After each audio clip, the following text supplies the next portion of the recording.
Rated T for teen.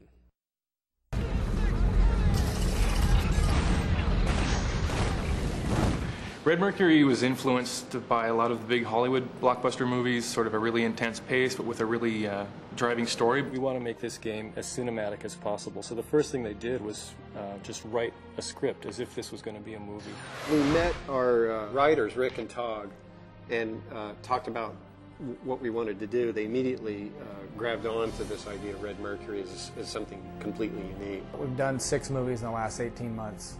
And Mark Long asked us to come in and create a storyline for this game as well as all the cinematics. He had shown us a bunch of stuff on the Red Mercury game, and we were just blown away of how cinematic it looked. It was just gorgeous material, very cinematic. The Red Mercury story is about dealing with a bomb called Red Mercury, which is a semi-nuclear device. And you're sort of chasing it around the globe, trying to make sure it doesn't get set off. And you're always one step behind. From Russia to Casablanca. From Chechnya to Syria. Chasing after this terrorist team, trying to save the world, basically. And not really know what the mission directive is and have to figure things out as you go along. Red Mercury, I first read about on the internet like 5 years ago. It actually is based on something real. I'm not sure what. It's a scary idea.